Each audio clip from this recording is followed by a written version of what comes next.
আসসালামু আলাইকুম। এর আগে আমরা দেখেছি যে পরিমিতি অধ্যায়ের আয়ত এবং বর্গ সম্বন্ধে যে সকল অঙ্ক রয়েছে। আজকে আমরা দেখব যে সামান্তরিক নিয়ে। তাহলে শুরু করা যাক। তাহলে চতুর্ভুজকে আমরা মূলত কয় ভাগে ভাগ করেছিলাম? 4 ভাগে। এর মধ্যে আমরা আয়ত এবং বর্গ সম্বন্ধে জানছি এবং অনুশীলনীর মধ্যে যে অঙ্কগুলো রয়েছে 16.2 অনুশীলনীর মধ্যে সেই অঙ্কগুলোও করছি, আয়ত আর বর্গ। তাহলে আয়ত পড়া শেষ, আমাদের বর্গ পড়া শেষ। এখন আজকে আমরা পড়ব সামান্তরিক। তাহলে সামান্তরিক সম্বন্ধে দেখি। সামান্তরিক কাকে বলে? যে চতুর্ভুজের বিপরীত বাহুগুলো পরস্পর সমান এবং সমান্তরাল, তাহলে তাকে কি বলা হয়? সামান্তরিক। তাহলে এই বাহু, এই যে নাম যদি দিই এ বি সি ডি, তাহলে এ বি সি ডি যদি একটা সামান্তরিক হয়, এ বি বাহু আর সিডি বাহুর দৈর্ঘ্য কি হবে? সমান। এবং বিসি বাহুর দৈর্ঘ্য আর এডি বাহুর দৈর্ঘ্য কি হবে? সমান। তাহলে সামান্তরিকের ক্ষেত্রে এ বি সমান হবে সিডি আর এ বি সমান্তরাল কি হবে?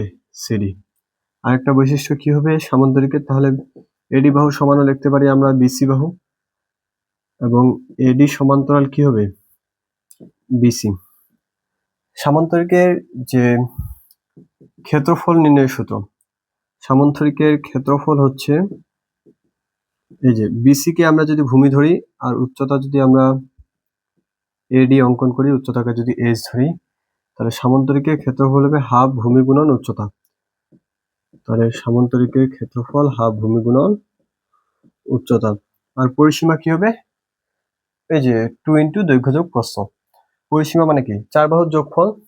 তাহলে দুইটা এ বি আর সিডি সমান, তাহলে এই দুইটাকে, একে যদি ধরি এ, একেও যদি ধরি এ, তাহলে 2a, আর একে যদি ধরি বি, একেও যদি ধরি বি, তাহলে 2b। তাহলে 2 ইন্টু এ প্লাস বি। তাহলে পরিসীমা কি হবে সামান্তরিকের ক্ষেত্রে? পরিসীমা হবে 2 ইন্টু এ প্লাস বি। সামান্তরিকের ক্ষেত্রে আমরা যদি কর্ণের দৈর্ঘ্য নির্ণয় করি, ডিরেক্টলি কর্ণের দৈর্ঘ্য নির্ণয়ের সূত্র বইয়ে দেওয়া নাই। যদি আমরা এই যে গাইড বই বা বিভিন্ন বইয়ে দেখি যে কর্ণের দৈর্ঘ্য নির্ণয়ের সূত্র, এটাও ব্যবহার করা হয় যে d1 square plus d2 square equal two 2 into a1 square plus a2 square. অর্থাৎ এই যে সামান্তরিকের কর্ণ হচ্ছে এসি এবং বিডি, আর সামান্তরিকের ক্ষেত্রে কিন্তু কর্ণের দৈর্ঘ্য অসমান হবে। এসি সমান নয় বিডি, কখনো সমান হবে না। তাহলে এসি বা বিডি যে কোনো দুইটা কর্ণ, একটা ধরলাম d1 আর একটা ধরলাম d2। আর e1 হচ্ছে এই যে এবি বাহু, আর বিসি বাহুকে ধরলাম আমরা a2। তাহলে সামান্তরিকের এই যে কর্ণের দৈর্ঘ্য যদি দুইটা বাহুর দৈর্ঘ্য দেওয়া থাকে এবং একটা কর্ণ দেওয়া থাকে, তাহলে আমরা খুব সহজে বের করতে পারবো যে d1 square plus d2 square equal two 2 into a1 square plus a2 square. তাহলে সামান্তরিকের এই জিনিসগুলো জানলেই আমরা সহজেই যে কোনো অঙ্ক করতে পারবো। আর সামান্তরিকের ক্ষেত্রে আরেকটা জিনিস খেয়াল রাখবো, এই যে এই জায়গায় এবিসি যে ত্রিভুজ উৎপন্ন করছে, এবিসি ত্রিভুজের ক্ষেত্রফল আর এসিডি ত্রিভুজের ক্ষেত্রফল কি হবে? সবসময় সমান হবে সামান্তরিকের ক্ষেত্রে। অর্থাৎ এই যে কর্ণ যে দুইটা ত্রিভুজ উৎপন্ন করলো, এই দুইটা ত্রিভুজের ক্ষেত্রফল সবসময় কি হবে? সমান হবে। যেহেতু এসি কর্ণ উৎপন্ন করেছে দুইটা ত্রিভুজ, একটা হচ্ছে এডিসি ত্রিভুজ আর একটা হচ্ছে এবিসি ত্রিভুজ। তাহলে এই যে এডিসি ত্রিভুজের ক্ষেত্রফল এবং এবিসি ত্রিভুজের ক্ষেত্রফল কি হবে? সমান হবে। আর যদি বিডি কর্ণ হয়, তাহলে সেক্ষেত্রে এবিডি ত্রিভুজের ক্ষেত্রফল এবং বিসিডি ত্রিভুজের ক্ষেত্রফল কি হবে? সবসময় সমান হবে। তাহলে সামান্তরিক সম্বন্ধে এটুকু জিনিস জানলেই বইয়ের যে কোনো অঙ্ক পার করে দেওয়া যাবে। তাছাড়াও আরো একটা সূত্র রয়েছে, সেটা হচ্ছে যে কখনো যদি কর্ণের দৈর্ঘ্য এবং যদি ওই কর্ণ থেকে শীর্ষবিন্দুর উপর অঙ্কিত লম্বের দৈর্ঘ্য দেওয়া থাকে, তাহলে সেক্ষেত্রে ক্ষেত্রফলের সূত্র আমরা লিখতে পারি বিডি, এই যে কর্ণ বিডিকে যদি আমরা d1 ধরি, তাহলে d1 ইন্টু এটুকুকে আমরা ধরলাম এইচ এইচ। তাহলে কি আরেকটা সূত্র, যে যে কোনো একটা কর্ণ দেওয়া আছে আর ওই কর্ণের উপর শীর্ষবিন্দু থেকে যদি লম্ব অঙ্কন করা হয়, তাহলে সেক্ষেত্রে ক্ষেত্রফল হবে বিডি ইন্টু এই যে এইচ, উচ্চতা যে এইচ রয়েছে এই এইচ দ্বারা কি হবে? গুণ হবে। তাহলে আশা করি সামান্তরিকের যে বৈশিষ্ট্য সূত্রগুলো রয়েছে সেগুলো বুঝতে পারছো। এবার আমরা এক এক করে অনুশীলনের 7, 8 এবং 9 নম্বর অঙ্কের সমাধান দেখি। 7 নম্বর অঙ্ক আমাদের কি বলছে, যে একটি সামান্তরিকের ভূমি উচ্চতা 3/4 অংশ হলে এবং ক্ষেত্রফল বলে দিচ্ছে যে 363 বর্গমিটার। ক্ষেত্রটির ভূমি ও উচ্চতা নির্ণয় করো। খুব সহজ অঙ্ক। তাহলে এই যে এটা যদি একটা সামান্তরিক হয়, বলে দিছে যে সামান্তরিকটির ভূমি উচ্চতা 3/4। তাহলে মনে করি সামান্তরিকটির তাহলে ভূমি কি উচ্চতার 3/4। তাহলে মনে করি উচ্চতা ইকুয়াল x মিটার, অতএব ভূমি ইকুয়াল হবে ভূমি কি উচ্চতার 3/4। তাহলে x এর 3/4 মিটার। তাহলে এর চিহ্ন থেকে আমরা কি লিখতে পারি? গুণ। এই জায়গা থেকে আমরা লিখতে পারি 3x/4 মিটার।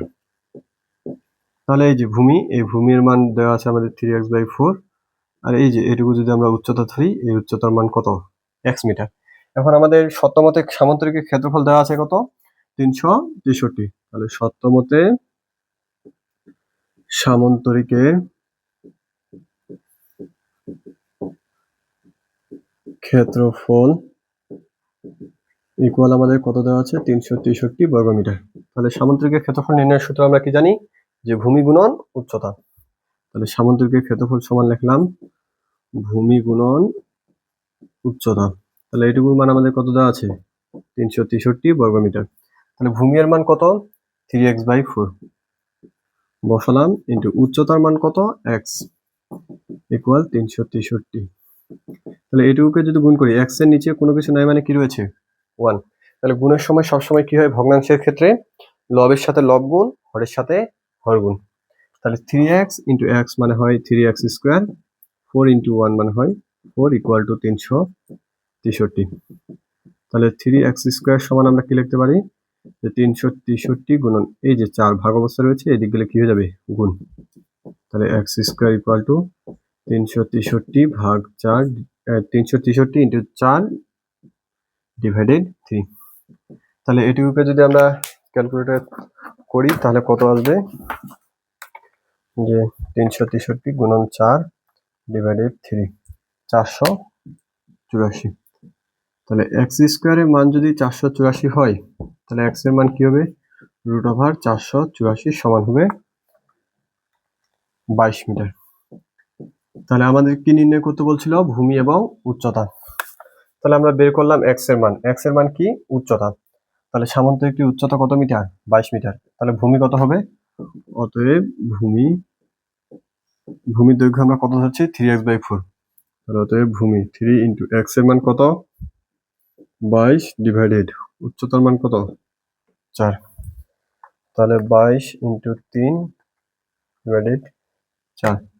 তার মানে ভূমির দৈর্ঘ্য হবে 16.5 মিটার।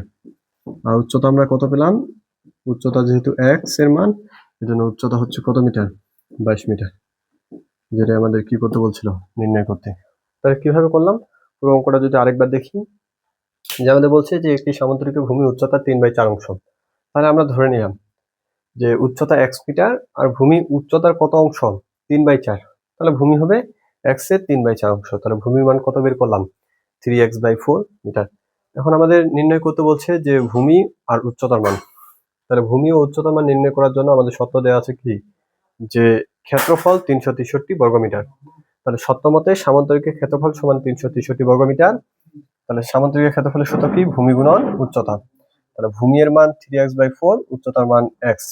তাহলে ভগ্নাংশের ক্ষেত্রে কি হয়? সবসময় লব লব গুণ, হর হর গুণ। তাহলে 3x ইন্টু x কে যদি আমরা গুণ করি তাহলে 3x স্কোয়ার, আর নিচে থাকে 4। তাহলে 3x স্কোয়ার, এই 4 ভাগ অবস্থায় ছিল, এদিক দিয়ে কি হয়ে যাবে? গুণ। তাহলে x স্কোয়ার, এই 3 গুণ অবস্থায় ছিল, এদিকে আসলে হয়ে যাবে ভাগ। তাহলে x স্কোয়ার মান কত পেলাম? 484। তাহলে x এর মান হবে √484। তার মানে x এর মান কত পেলাম আমরা? 22 মিটার। তাহলে x কিসের মান ছিল? x উচ্চতার মান। তাহলে উচ্চতা হলো 22 মিটার, আর ভূমি হবে কি? এই যে x এর মান বসাই দিলাম 3 ইন্টু 22 ডিভাইডেড 4। তাহলে ভূমি এর মান হলো 16.5 মিটার।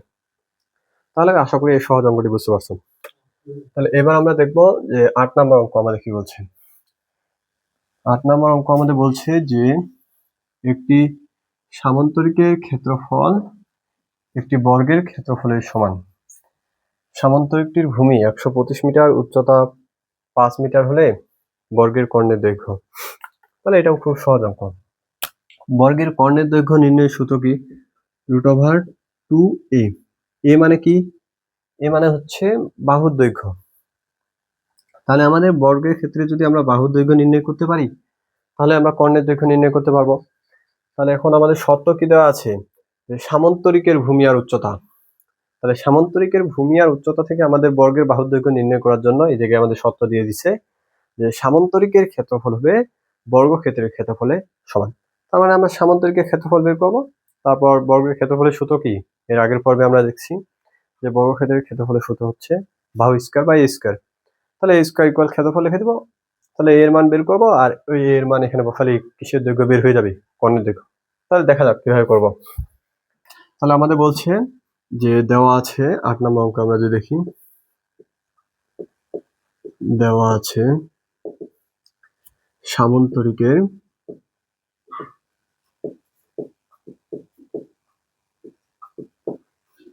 ভূমি 125 মিটার আর উচ্চতা কত দেওয়া আছে? উচ্চতা দেওয়া আছে 5 মিটার। তাহলে অতএব সামান্তরিকটির ক্ষেত্রফল কি হবে? ক্ষেত্রফলের সূত্র কি? ক্ষেত্রফলের সূত্র হচ্ছে ভূমি গুণন উচ্চতা। তাহলে সামান্তরিকের ক্ষেত্রফল হবে ভূমির মান 125 আর উচ্চতার মান কত? 25। তার মানে 625 বর্গ মিটার। তাহলে এটা আমরা কিসের মান পেলাম? এটা হচ্ছে সামান্তরিকের ক্ষেত্রফল। এখন আমাদের কি দৈর্ঘ্য নির্ণয় করতে বলছে? বর্গের কর্ণের দৈর্ঘ্য। তাহলে বর্গের কর্ণের দৈর্ঘ্য যদি নির্ণয় করতে যাই, তাহলে আমাদের বর্গের বাহুর দৈর্ঘ্য নির্ণয় করতে হবে। এখন বর্গের বাহুর দৈর্ঘ্য নির্ণয় করার জন্য আমাদের শর্ত বলেছে কি? যে একটি সামান্তরিকের ক্ষেত্রফল একটি বর্গক্ষেত্রের সমান। তাহলে শর্ত মতে বর্গক্ষেত্রে ক্ষেত্রফল সমান সামান্তরিকের ক্ষেত্রফল। তাহলে বর্গক্ষেত্রের ক্ষেত্রফলের সূত্র আমরা কি জানি? বাহু স্কয়ার, বাহুর দৈর্ঘ্যকে আমরা যদি এ ধরি তাহলে A square. A square equal to সামান্তরিকের ক্ষেত্রফল আমরা কত বের করলাম? 625। তাহলে এ ইকুয়াল টু হবে √625। 625 কে যদি আমরা রুট করি তাহলে এর মান কত আসবে? 25 মিটার। তাহলে এর মান অর্থাৎ বর্গের বাহুর দৈর্ঘ্য আমরা যদি পাই 25 মিটার, বর্গের কর্ণের দৈর্ঘ্য নির্ণয় সূত্র কি? বর্গের কর্ণের দৈর্ঘ্য সূত্র হচ্ছে √2a। তাহলে √2 রাখলাম, আর এর মান কত? 25। এই যে 25 বসালাম। তাহলে বর্গের কর্ণের দৈর্ঘ্য হবে 25√2। আর এটাকে যদি আমরা পয়েন্ট আকারে করি তাহলে কত আসবে? যে 35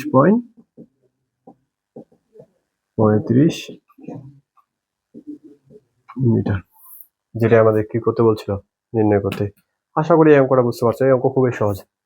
তাহলে দেখি যে আমাদের বলছে যে একটি সামান্তরিকের ক্ষেত্রফল আর একটি বর্গের ক্ষেত্রফল কি? সমান। এখন সামান্তরিকের ভূমি দেওয়া আছে, উচ্চতা দেওয়া আছে, তারপর আমাদের বলছে যে বর্গের কর্ণের দৈর্ঘ্য নির্ণয় করো। এরকম অঙ্ক আমরা এর আগেও করেছি যে একটি আয়তক্ষেত্রের ক্ষেত্রফল আর একটি বর্গক্ষেত্রের ক্ষেত্রফল কি? সমান। তাহলে একই টাইপের অঙ্ক।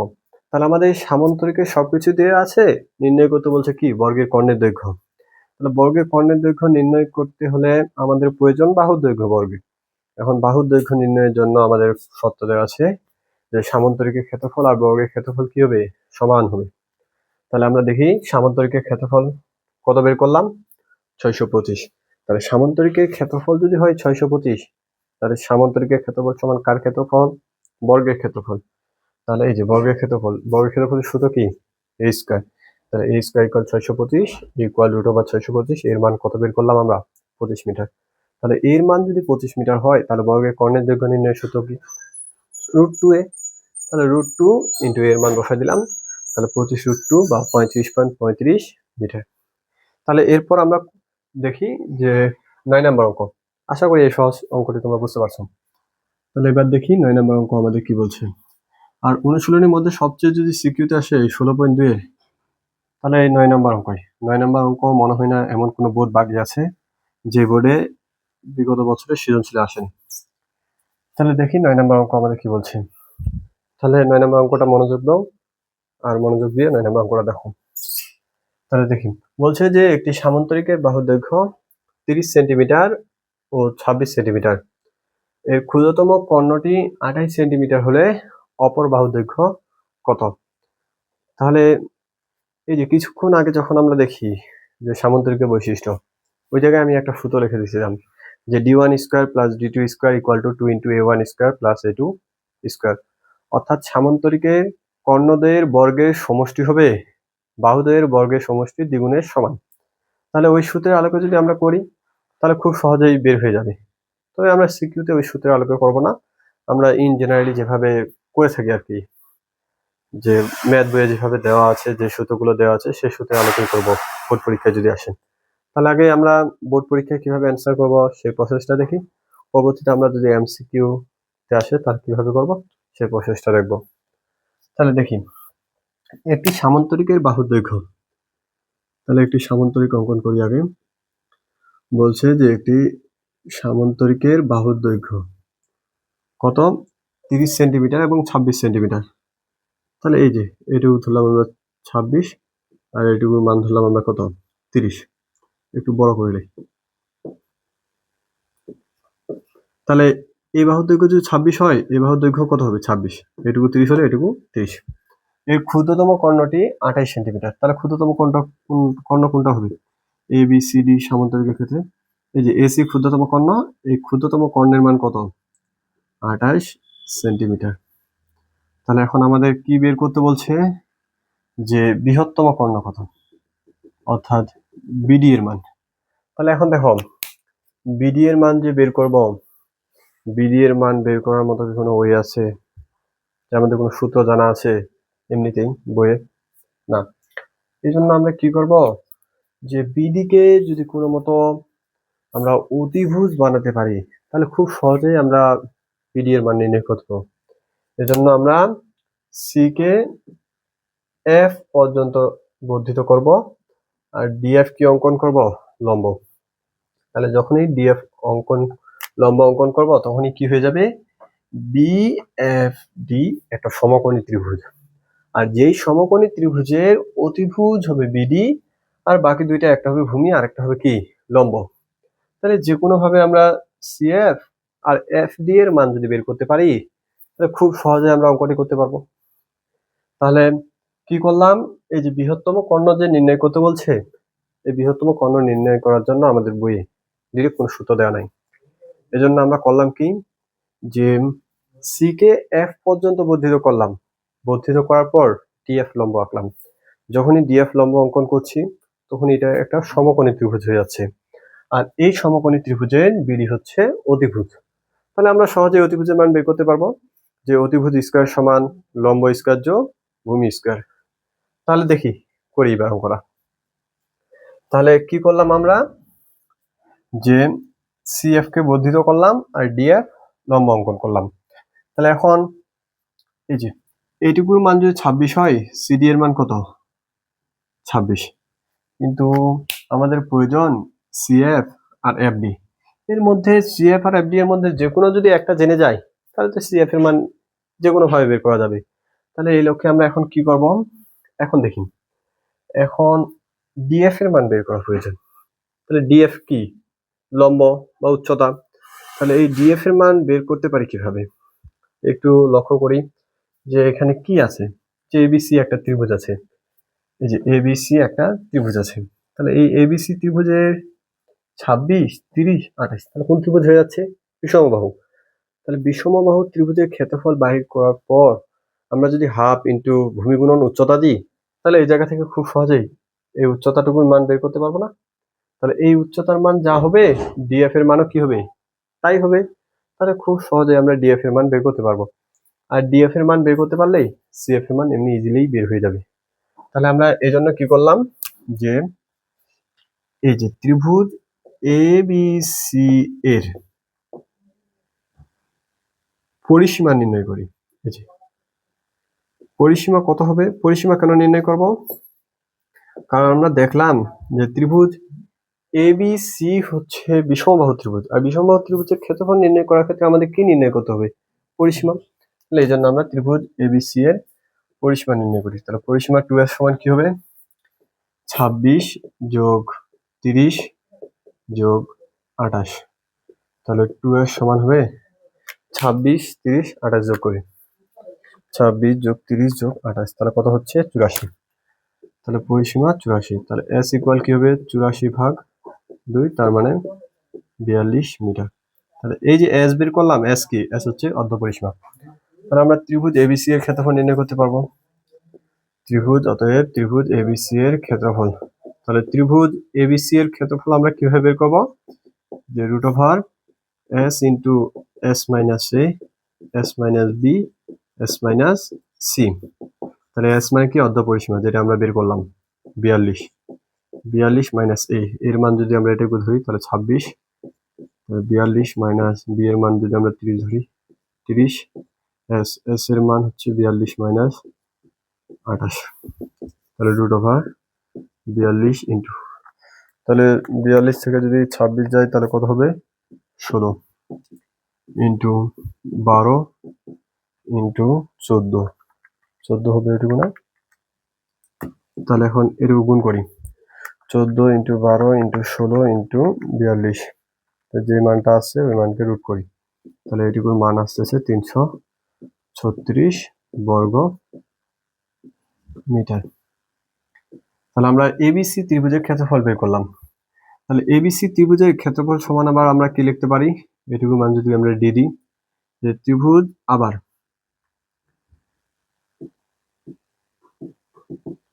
ABC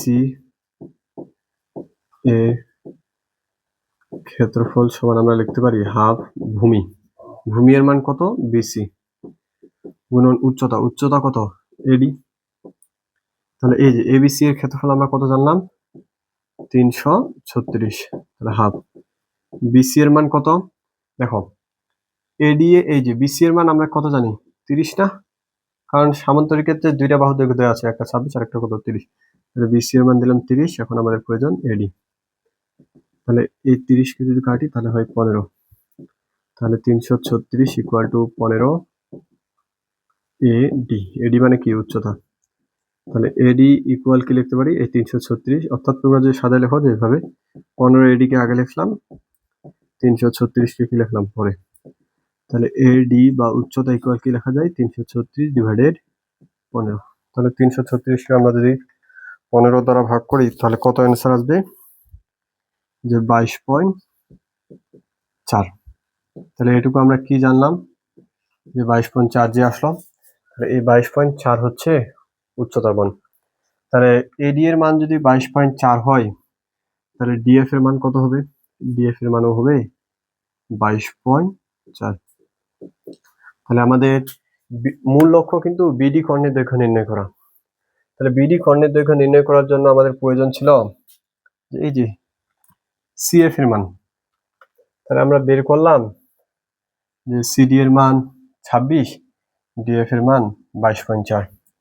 তাহলে এখন আমরা যদি যে কোনো মূল্যে CF এর মান বের করি, তাহলে CF এর মান আমরা কিভাবে বের করব, যে ত্রিভুজ CDF সমকোণী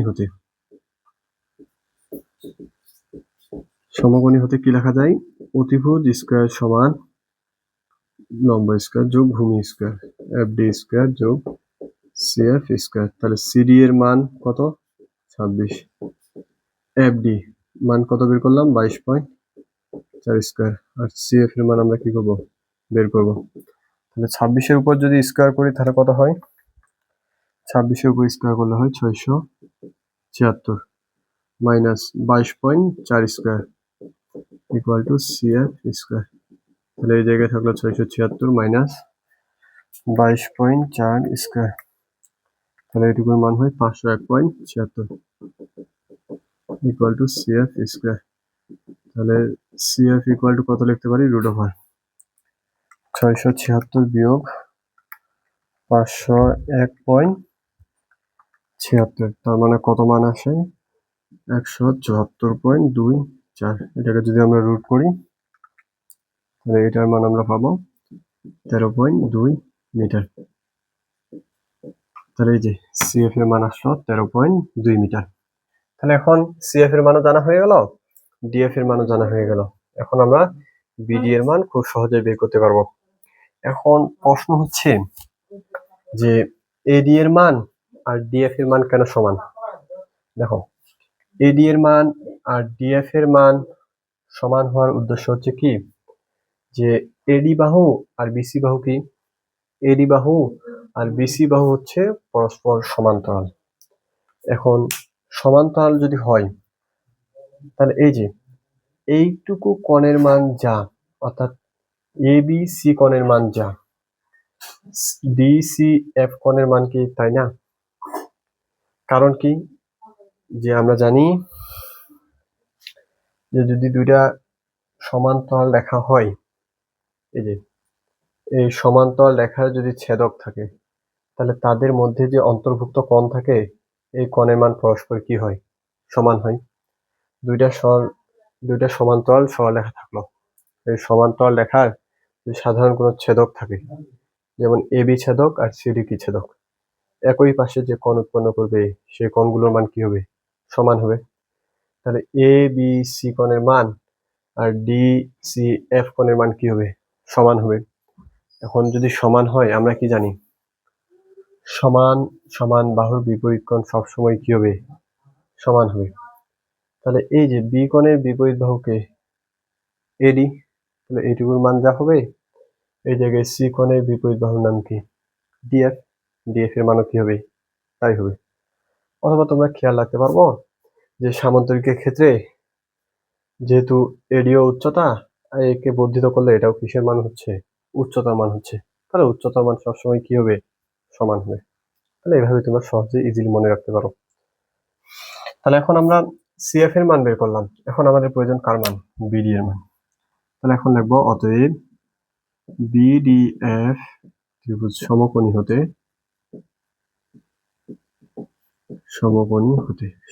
আমরা কি লিখতে পারি, যে অতিভুজ স্কয়ার সমান লম্ব স্কয়ার যোগ ভূমি স্কয়ার।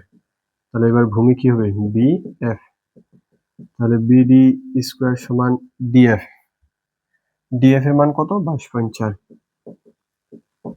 আর বিএফ এর মান কি হবে, বিসি এর মান 30 আর সিএফ এর মান কত, 13.2, অর্থাৎ 30 যোগ 13.2 স্কয়ার। তাহলে বিডি স্কয়ার ইকুয়াল টু, এটুকু পুরোটাই যদি ক্যালকুলেশন করি, যে 22.4 স্কয়ার মানে হচ্ছে 501.76 যোগ 30 যোগ 13.2 তার উপর স্কয়ার, এটুকুর মান হচ্ছে 1866.24। তাহলে বিডি ইকুয়াল টু হবে √/, যোগ 501.76 যোগ 1876.24, এটুকুর মান আসতেছে আমাদের 2368। আর যদি রুট করি তাহলে মান আসবে 48.66 মিটার। তাহলে এটা আমাদের কি, কর্ণের দৈর্ঘ্য। তাহলে পুরো অঙ্কটা যদি আমরা আরেকবার দেখি, যে আমাদের কি বলছিল, যে বাহুর দৈর্ঘ্য দুইটা দেওয়া আছে, একটা হচ্ছে 30 সেন্টিমিটার আর একটা 26 সেন্টিমিটার। ক্ষুদ্রতম কর্ণটির দৈর্ঘ্য দেওয়া আছে 28 সেন্টিমিটার, আমাদের বের করতে বলছে কি, বৃহত্তম কর্ণ। এখন বৃহত্তম কর্ণ যে বের করব, বৃহত্তম কর্ণ বের করার কি ডিরেক্ট কোনো সূত্র জানি না, এই জন্য আমরা কি করলাম, এই যে বিডিকে যদি কোনোভাবে সমকোণী ত্রিভুজ বানাতে পারি, বিডিকে তাহলে অতিভুজ বানাতে পারবো। তাহলে এই অতিভুজ স্কয়ার সমান আমরা লম্ব স্কয়ার যোগ ভূমি স্কয়ার দিয়ে সহজে অঙ্কটি করতে পারবো। এই জন্য আমরা কি করলাম, সি কে এফ পর্যন্ত বর্ধিত করলাম আর ডিএফ লম্ব আঁকালাম।